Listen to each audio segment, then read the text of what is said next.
Alors, je pensais pas que j'allais être obligée de faire cette vidéo en 2023, mais visiblement si, puisque on entend encore pas mal de gens dire « Ah mais supprimer les glucides c'est dangereux, le cerveau a besoin de sucre pour fonctionner ». Alors moi ça me fait toujours bien rire parce que si véritablement le cerveau avait besoin de sucre pour fonctionner, en fait notre espèce n'aurait pas survécu. Les pélos à l'époque, ils n'auraient pas passé un hiver.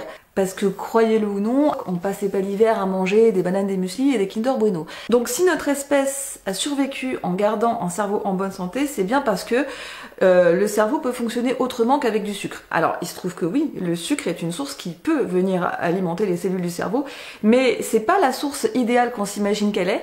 La preuve de ça, c'est qu'il y a quand même beaucoup de gens qui développent ce qu'on appelle de la résistance à l'insuline dans le cerveau, c'est-à-dire que les cellules du cerveau, les cellules nerveuses n'arrivent plus à récupérer le sucre, à le faire rentrer à l'intérieur de la cellule pour l'utiliser. C'est bien la preuve que c'est pas forcément le carburant aussi idéal qu'on s'imagine. Alors c'est vrai que le cerveau, c'est un organe qui est très consommateur d'énergie, qui est même prioritaire sur les autres organes et qui en plus est sélectif. Il est chimiquement assez sensible et qu'il est en plus protégé par ce qu'on appelle the blood-brain barrier, et ça se traduit, je crois, la barrière hémato-encéphalienne. Et en fait, tous les nutriments ne peuvent pas passer cette barrière et c'est pour ça que le cerveau ne peut pas se nourrir de n'importe quoi. En l'occurrence, outre le sucre, il y a 4 sources d'énergie très intéressantes pour le cerveau.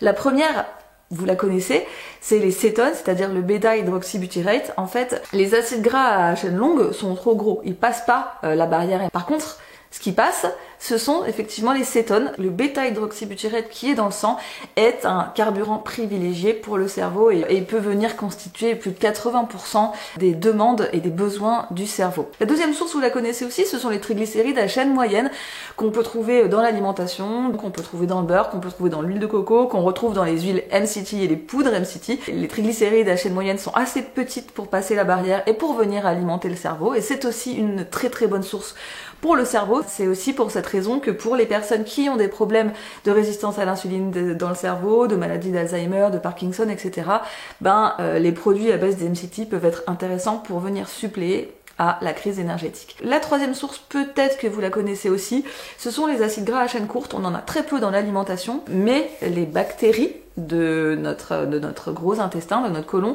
sont capables de fabriquer ces acides gras à chaîne courte en dégradant certaines fibres. Ces acides gras à chaîne courte, je pense que vous avez déjà entendu parler du butyrate par exemple, sont aussi une très bonne source d'énergie. La quatrième source est un petit peu moins connue, ce sont une partie des cellules du cerveau, les microglia, qui sont capables de fabriquer un équivalent de cétones pour venir nourrir le cerveau.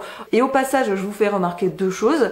La première, c'est que donc ces petites cellules, elles fabriquent un équivalent de cétones et pas un équivalent de sucre. Et la deuxième, c'est qu'il existe de la résistance à l'insuline qui fait qu'on n'absorbe pas le sucre. Il n'existe pas de résistance à l'absorption des cétones. Je vous laisse donc méditer là-dessus. Si cette vidéo vous a appris des choses, vous pouvez aussi me laisser un like et à très bientôt.